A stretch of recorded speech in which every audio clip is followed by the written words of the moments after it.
सिर्फ 2 मिनट में beta adrenergic blockers के क्लासिफिकेशंस को याद करें। अगर आप हमारे इस यूट्यूब चैनल पर नए हैं तो सबसे पहले चैनल को सब्सक्राइब करें, वीडियो को लाइक करें और बेल आइकन को प्रेस करना ना भूलें ताकि आपको आने वाले हर वीडियोज का नोटिफिकेशंस मिलता रहे। तो चलिए हम क्लासिफिकेशंस की करते हैं शुरुआत।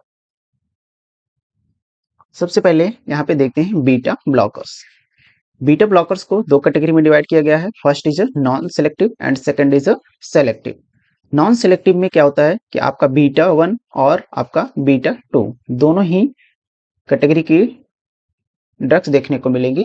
नॉन सेलेक्टिव का मतलब ऐसे ड्रग्स होते हैं जो कि आप बीटा 1 रिसेप्टर्स और बीटा 2 या तो बीटा 1 पे बाइंड अप कर सकते हैं या तो बीटा 2 पे। इसके लिए दो कैटेगरी में डिवाइड किया गया है, विदाउट इंट्रिंसिक सिंपैथोमाइमेटिक एक्टिविटी और विद इंट्रिंसिक सिंपैथोमाइमेटिक एक्टिविटी। तो इसको याद करने के लिए हमने जो ट्रिक आपके लिए तैयार किया है वो है NSTP। क्या याद रखिएगा इसके लिए? NSTP। NSTP क्या याद रखेंगे? NSTP। N का मतलब है नाडोलॉल, शोटालॉल, टीमोलॉल एंड प्रोप्रानोलॉल। NSTP से हमको क्या याद रहेगा? Without intrinsic sympathomimetic activity. Next है विद इंट्रिंसिक सिंपैथोमाइमेटिक एक्टिविटी। इसको याद करने के लिए आपको क्या याद रखना है? पोवा। क्या याद रखेंगे? पोवा। आप लोग जानते हैं पोवा ये आपका एक रेसिपी है जिसको बनाया जाता है और खाया जाता है। तो पोवा से याद रखेंगे पिंडोलॉल, ऑक्सप्रिनोलॉल एंड अल्प्रिनोलॉल। इस तरीके से आप without intrinsic sympathomimetic activity NSTP और विद इंट्रिंसिक सिंपैथोमाइमेटिक पोवा, इस तरीके से आप इन दोनों को याद कर सकते हैं। तो चलते हैं नेक्स्ट। ये तीसरा है नंबर बोथ ऐसे एड्रेनर्जिक ड्रग्स ब्लॉकर्स जो कि आपके अल्फा और बीटा दोनों को ब्लॉक करते हैं। Both alpha and beta blocking drugs, यानी ऐसे ड्रग्स जो अल्फा रिसेप्टर्स को भी ब्लॉक करे और बीटा रिसेप्टर्स को भी ब्लॉक करे, उसको बोलते हैं both alpha and beta blocking drugs. इसमें आपको याद रखने के लिए क्या याद रखेंगे? LDC। LDC। LDC है ये। आप LDC एक कॉलेज का नाम है। LDC। L का मतलब है लेविटोलॉल, D का मतलब है डिलवेलॉल और C का मतलब है कार्बिडाइलॉल। LDC। सेकंड आता है सेलेक्टिव। क्या आता है? सेलेक्टिव। अभी तक क्या था? इधर नॉन सेलेक्टिव, यानी ये बीटा 1 और बीटा 2 के लिए थे। और दूसरा आ जाता है सेलेक्टिव, यानी नॉन सेलेक्टिव में ये चाहे बीटा 1 के साथ भी काम कर सकते थे और बीटा 2 के साथ भी ब्लॉक कर सकते थे। लेकिन यहाँ पे सेलेक्टिव में क्या होगा?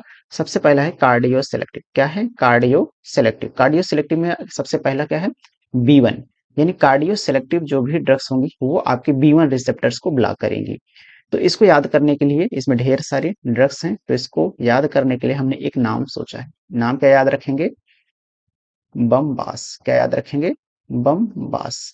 ये एक नाम है। तो इसकी स्पेलिंग कैसे लिखेंगे? BAMBACE।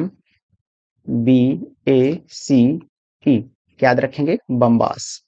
बी का मतलब क्या है? बिटाक्सोलॉल। बी का मतलब बिटाक्सोलॉल। ए का मतलब एटनोलॉल और एम का मतलब क्या है?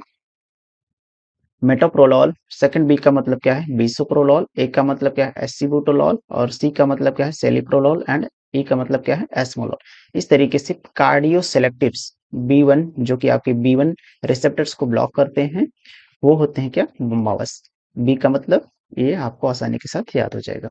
नेक्स्ट है क्या? बीटा 2 सेलेक्टिव्स। सेलेक्टिव में दो हैं, एक या तो बीटा, ये जितनी भी ड्रग्स हैं क्या है? ये आपके बीटा 1 रिसेप्टर्स को ब्लॉक करेंगी।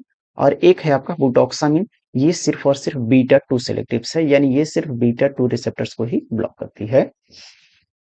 तो इस तरीके से हमारा ये आपका बीटा एड्रेनर्जिक ब्लॉकर्स का क्लासिफिकेशंस का छोटा सा ट्रिक है। इस ट्रिक के थ्रू आप क्लासिफिकेशंस को लंबे समय तक के लिए याद कर सकते हैं।